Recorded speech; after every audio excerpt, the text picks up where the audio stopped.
Você já se sentiu um monstro? Não um monstro no sentido de vilão de filme, com capa e risada maligna. Eu tô falando daquele sentimento mais sutil. Aquela sensação que te corre por dentro. A suspeita de que tem algo fundamentalmente errado com você. Aquela voz que sussurra no teu ouvido que você não pertence. Que se as pessoas vissem quem você realmente é, elas sairiam correndo. Aquele medo de ser demais, ou de não ser o suficiente. Aquele vazio que você tenta preencher com trabalho, com série, com rolê, com qualquer merda que faça barulho suficiente para abafar o silêncio. É uma sensação de isolamento que dói no osso, uma solidão que não se resolve no meio da multidão.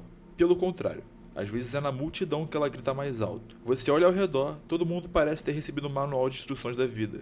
Todo mundo sabe o lugar certo e você tá ali, como se fosse um alienígena, um impostor, sorrindo e acenando enquanto por dentro a única coisa que você quer é que um buraco se abra no chão e você entre. Se você sabe do que eu tô falando, bom, primeiro respira, essa sensação, essa angústia, ela não é um defeito de fabricação seu. Ela é real e ela é uma merda, mas ela não é só sua. E é sobre isso que a gente vai conversar hoje.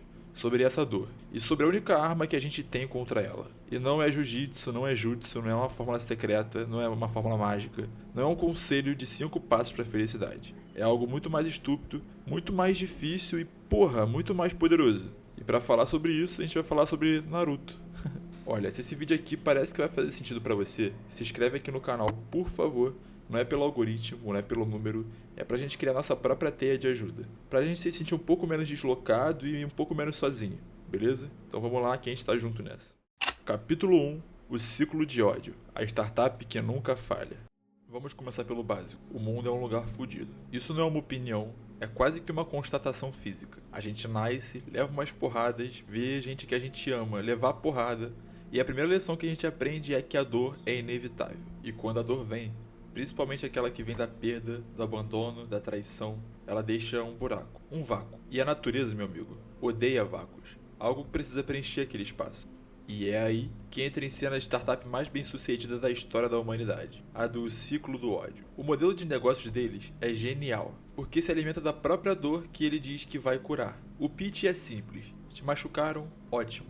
A solução é ficar mais forte. Forte o suficiente para que ninguém nunca mais te machuque. Feche-se, desconfie, construa muros, acumule poder. E, se necessário, machuque de volta, mas com mais força. Transforme sua dor numa arma. Isole-se, porque a vulnerabilidade está nos outros. O amor é uma fraqueza. Bom, agora que você conhece o pitch da empresa, pensa nos grandes clientes dessa mesma empresa, só que no universo do Naruto.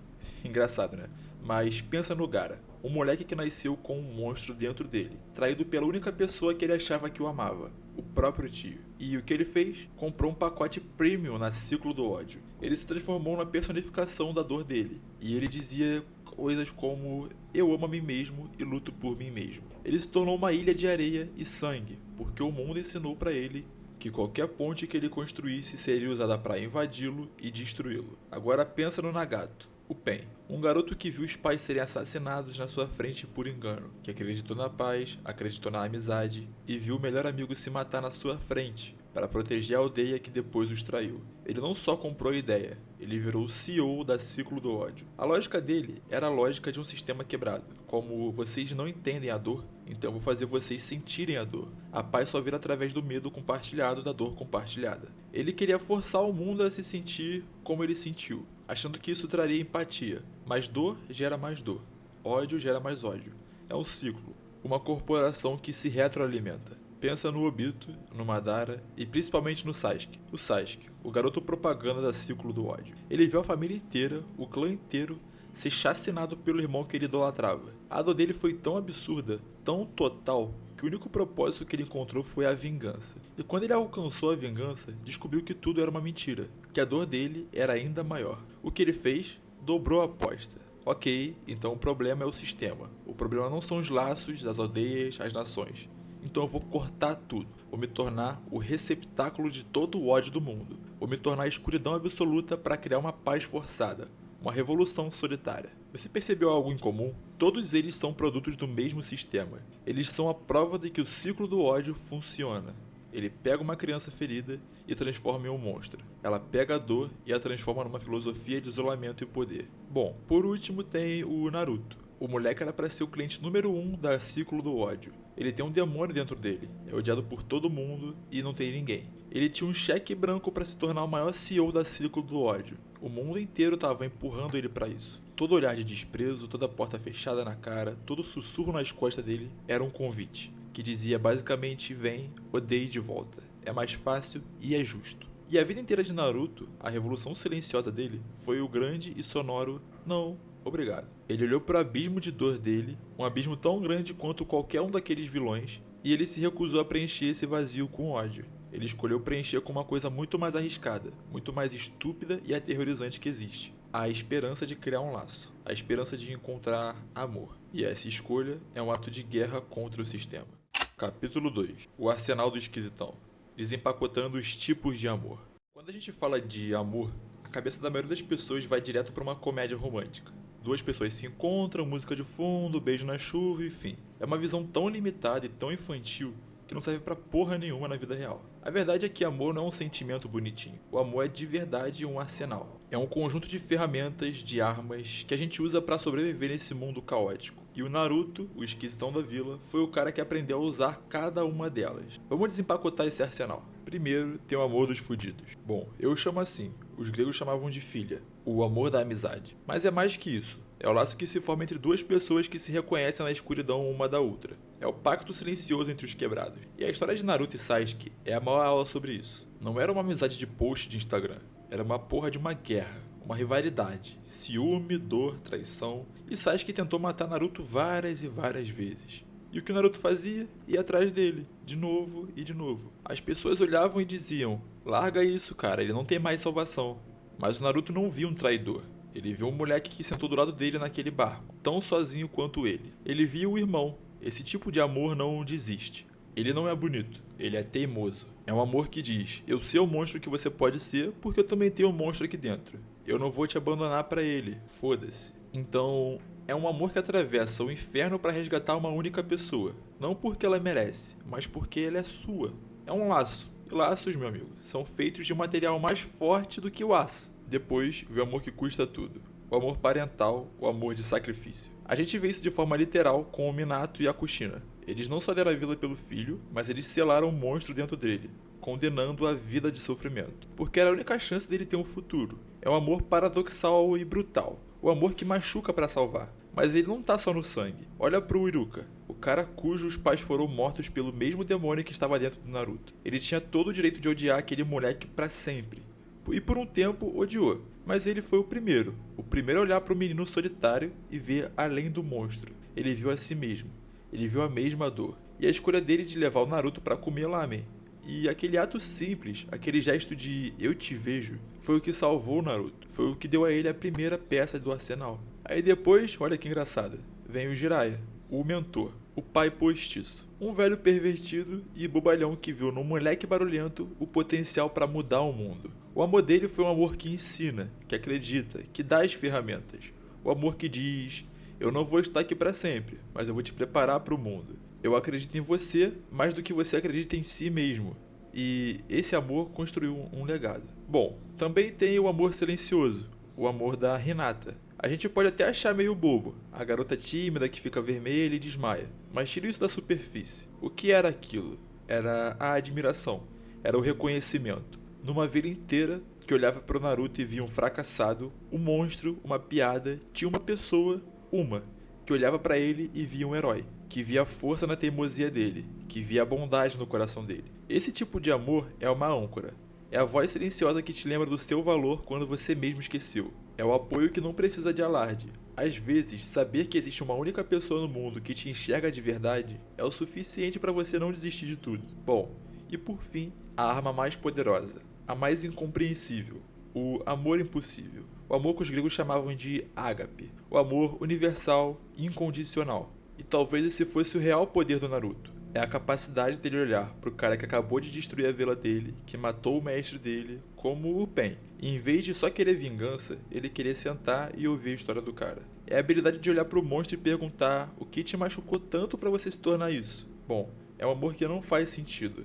É ilógico. É uma afronta a tudo que construiu a empresa Ciclo do Ódio.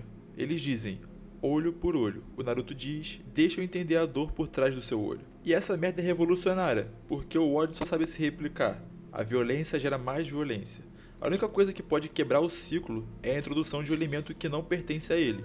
E esse elemento é a compreensão, é a empatia radical, é a escolha de ver a humanidade no seu inimigo. Foi assim que ele salvou o Gaara. Não foi com um soco mais forte, mas foi com um abraço e com uma frase. Eu sei o que é essa dor. Foi assim que ele salvou o Nagato. Não com um Rasengan maior, mas com uma conversa, com a promessa de que ele carregaria o sonho de paz do jeito certo. Esse arsenal é a verdadeira força do Naruto. Não é o chakra, não é o demônio. É a capacidade dele de manejar essas diferentes formas de amor como quem maneja uma espada.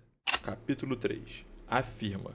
Porque a vontade do fogo é só um nome bonito para não desistir dos seus. Toda organização, toda empresa, toda firma tem uma cultura, uma missão, uma filosofia. Em Konoha ele chamou isso de vontade do fogo.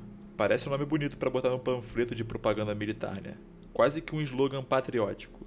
Lute pela vontade do fogo. Mas se você raspar a tinta do marketing, o que sobra é uma ideia muito mais crua e muito mais forte. A vontade do fogo não é sobre morrer pela sua nação. Bom, foda-se a nação.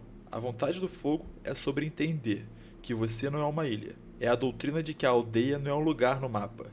A aldeia é uma rede de pessoas. É uma grande família disfuncional, barulhenta, cheia de problemas, mas ainda assim é uma família. É a crença de que o amor e a lealdade que você tem por essa firma, por essa galera, é mais importante que o laço de sangue, do que o sobrenome, do que qualquer outra coisa. Pensa no Sarutobi, o terceiro Hokage. Bom, o velhinho. A definição de poder dele era essa. O Hokage não é o ninja mais forte. Ele é a pessoa que ama cada pessoa naquela vila como se fosse o seu próprio filho. O trabalho dele não é governar, o trabalho dele é proteger. O trabalho dele é ser um para-raios de toda a dor da vila. É ser o teto que protege todo mundo da chuva, da merda que o mundo joga. É um cargo definido, pelo tamanho da sua capacidade de amar. A vontade do fogo é a antítese da filosofia do ciclo do caos, a startup que a gente falou. Enquanto uma diz, isola-se para ser forte, a outra diz, conecte-se para sobreviver. É uma espécie de cuidado mútuo. Hoje eu cuido de você, amanhã você cuida de mim. Beleza. É a compreensão de que a força não está em você, mas nos laços que você constrói. O Naruto no começo não entendia nada disso. Ele queria ser Hokage para ser reconhecido. Ele queria o chapéu, o respeito, a atenção. Era um desejo egoísta, nascido da carência. Ele queria o amor da comunidade porque ele nunca teve. Mas conforme ele foi construindo seus laços, um a um, com Iruka, com Kakashi, com Sakura, com Jiraiya, com Hinata, ele começou a entender. Ser Hokage não é sobre receber amor, era sobre dar amor. Era sobre se tornar o protetor de todos aqueles laços. A ambição dele evoluiu. Deixou de ser sobre eu e passou a ser sobre nós. Ele se tornou a encarnação viva da vontade do fogo.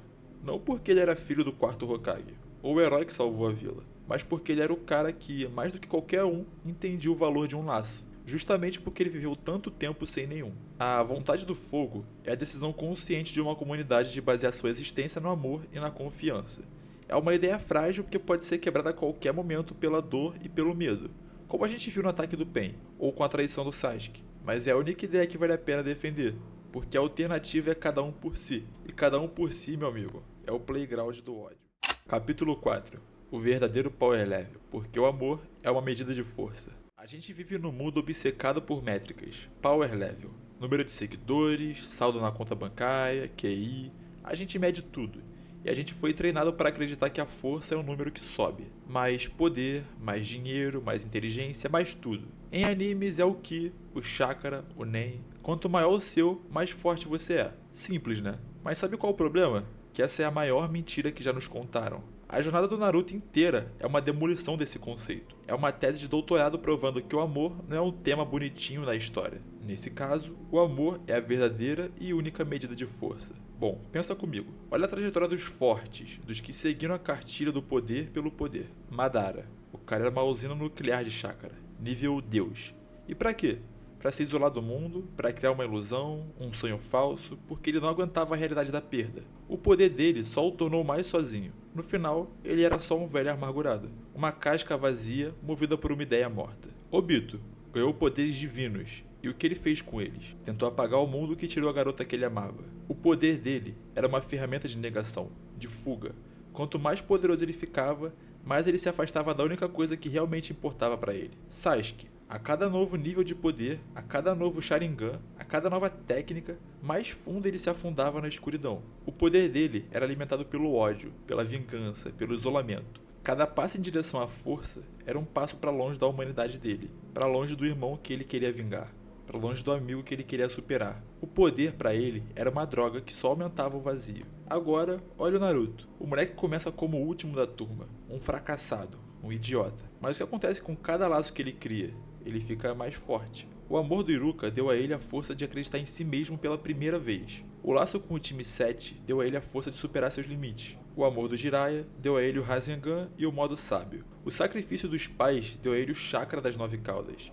A confiança da Hinata deu a ele a coragem para enfrentar o Pain. Você entendeu? A força do Naruto não vem de dentro, ela vem de fora. Ela é a soma de todos os laços que ele construiu. O poder dele é relacional. Ele não fica mais forte apesar dos outros, ele fica mais forte por causa dos outros. A batalha final entre ele e Sasuke não é uma luta entre dois ninjas superpoderosos, é o choque final entre duas filosofias de força. A força do isolamento contra a força da conexão. A força nascida do ódio contra a força nascida do amor. E quando os dois perdem um braço, eles se tornam iguais em poder. E é nesse momento, no chão, sangrando, sem poder nenhum, que Sasuke finalmente entende. Ele perdeu.